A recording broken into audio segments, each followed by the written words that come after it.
Bismillahirrahmanirrahim. Assalamualaikum warahmatullahi wabarakatuh. Innal hamdalillah nahmaduhu wa nasta'inuhu wa nastaghfiruhu wa na'udzu billahi min shururi anfusina wa min sayyiati a'malina.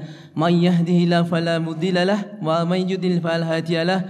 Asyhadu an la ilaha illallah wahdahu la syarika lahu wa asyhadu anna Muhammadan abduhu wa rasuluh. Allahumma shalli ala Muhammad wa ala alihi wa ashabihi ajma'in. Bapak-bapak, adik-adik jamaah Masjid Al-Fajar rahimahullah, alhamdulillah pada sore hari ini menginjak malam kita dipertemukan oleh Allah Subhanahu wa taala dalam majelis iftar jama'i antara jamaah Masjid Al-Fajar. Moga-moga ini menjadi amal soleh kebaikan bagi Bapak Jarno sekeluarga, mendapatkan balasan dari Allah Subhanahu wa taala yang lebih baik, lebih barokah di dunia wal akhirah. Salawat dan salam semoga senantiasa tercurah kepada Rasulullah Muhammad sallallahu alaihi wasallam, kepada keluarganya, para sahabat, para tabi'in, tabi'ut tabi'in dan umatnya yang istiqomah di atas sunnah beliau hingga yaumul qiyamah. Untuk tausiah hari ini akan saya beliau Bapak Toha, waktu secukupnya. Monggo, Pak. Terima kasih. Assalamualaikum warahmatullahi wabarakatuh. Alhamdulillah, alhamdulillahillazi anzalal Qur'an bil lisanin arabiyyin mubin. Asyhadu an la ilaha illallah wa asyhadu anna Muhammadan abduhu wa rasuluhu la nabiyya ba'dahu. A'udzu billahi minasy syaithanir rajim. Bismillahirrahmanirrahim.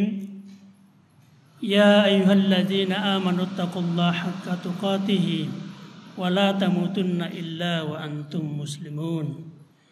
Wa qala aidan Bismillahirrahmanirrahim. Ya ayyuhalladzina amanu ista'inu bis sabri was salat innallaha ma'as sabirin. Wa la takunu liman yuqtalu fi sabilillahi amwat bal ahya walakin la tash'urun. وَلَنَبْلُوَنَّكُمْ بِشَيْءٍ مِّنَ الْخَوْفِ وَالْجُوعِ وَنَقْصٍ مِّنَ الْأَمْوَالِ وَالْأَنفُسِ وَالثَّمَرَاتِ وَبَشِّرِ الصَّابِرِينَ الَّذِينَ إِذَا أَصَابَتْهُم مُّصِيبَةٌ قَالُوا إِنَّا لِلَّهِ وَإِنَّا إِلَيْهِ رَاجِعُونَ. Shadaqallahul azim. Hadirin, adik-adik, bapak-bapak, saudara-saudara, teman-teman yang saya hormati, alhamdulillah, mari pada kesempatan sore yang mulia ini kita senantiasa mengucapkan rasa syukur kita kepada Allah Subhanahu wa taala atas segala limpahan rahmat dan karunia-Nya, sehingga pada sore ini kita semua bisa berkumpul di masjid ini dalam rangka melaksanakan buka puasa bersama yang insya Allah disupport oleh keluarga besar Pak. Oh gitu. Oke, jadi tidak perlu saya sampaikan ya. Mudah-mudahan Allah Subhanahu wa taala bisa memberikan barokah rahmat untuk kita semua, dan spesial kepada Sohibul Bait yang memberikan dukungan sehingga acara pada sore hari ini bisa berjalan dengan lancar.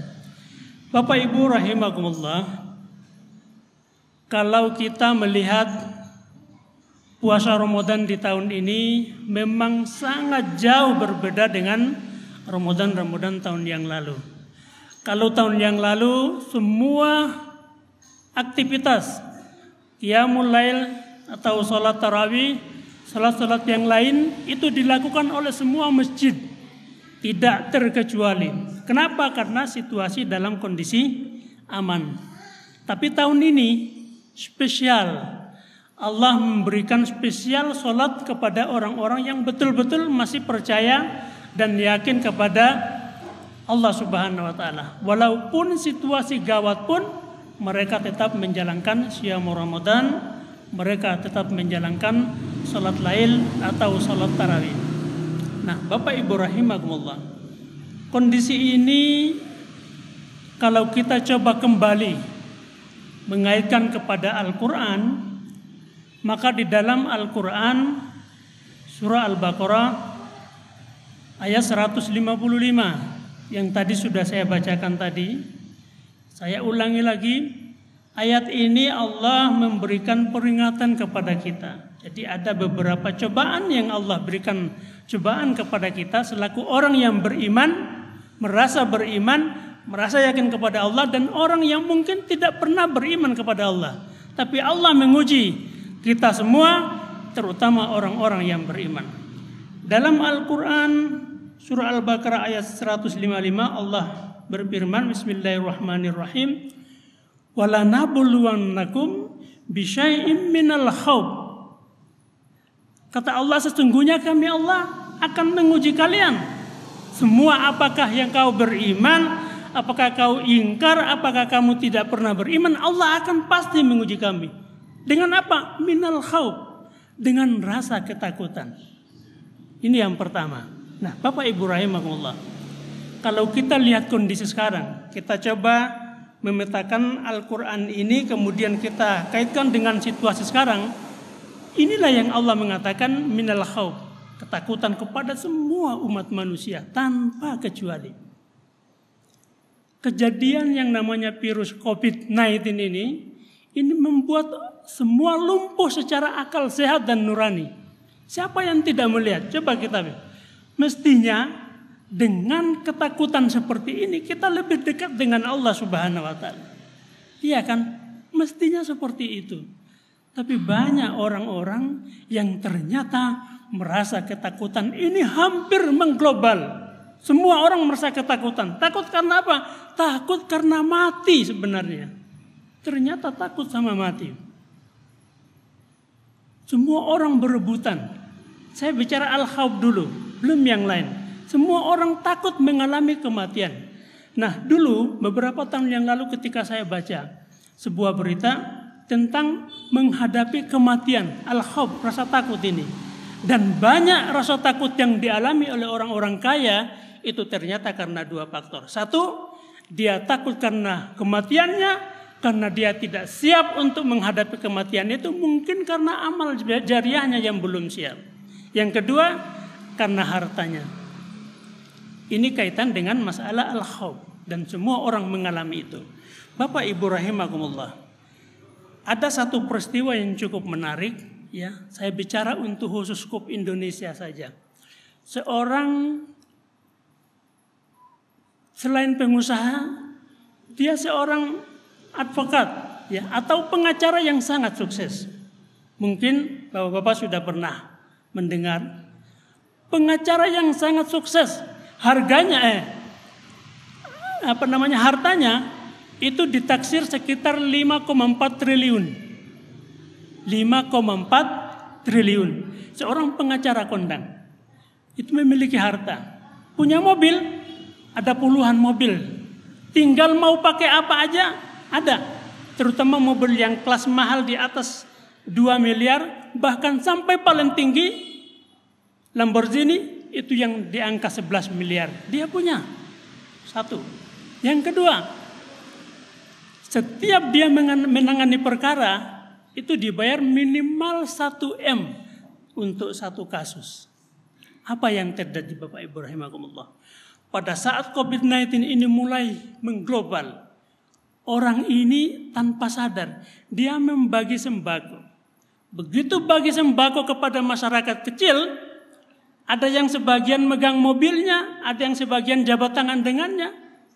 Tanpa sadar orang mengatakan, "Hei, boleh saya sebutkan namanya ya?" Dia adalah Hotman Paris Hutapea. Hotman Paris ini, ya, dalam 1 bulan dia bisa meraup 30 miliar. Dalam 1 bulan. Apa sih yang tidak punya dia punya. Dan dunianya dia sudah mengalami. Jadi dunia yang dia inginkan dia sudah raup semua. 4,5 triliun itu sekitar 10 keturunan baru bisa habis. 4,5 triliun. Nah, pada saat dia membagi sembako, apa yang terjadi? Orang-orang mengatakan, "Wahai Hotman, kamu hati-hati. Virus ini dia bisa mengejala kemana-mana. Dan kamu harus hati-hati. Walaupun kamu imunmu kuat, belum tentu kamu akan sehat." Apa yang terjadi? Dia takut. sangat ketakutan. Dan mereka bilang, dokter bilang, "Hei Uthman," karena dia punya dokter pribadi dan dokter keluarga, "Kalau kamu tidak cepat-cepat untuk mengimunisasi badan kamu bisa dihitung waktu kamu akan kena dan kamu akan meninggal." Takut Hotma Paris Hutapea, takut, begitu takut. Apa yang terjadi? Semua obat-obat yang dikonsumsi oleh orang-orang yang kena virus ini dibeli semua. Harganya dari mulai mungkin jutaan, bahkan puluhan juta. Dia beli semua. Semua dibeliin. Kenapa? Dalam rangka membackup dirinya untuk terhindar dari COVID-19 ini.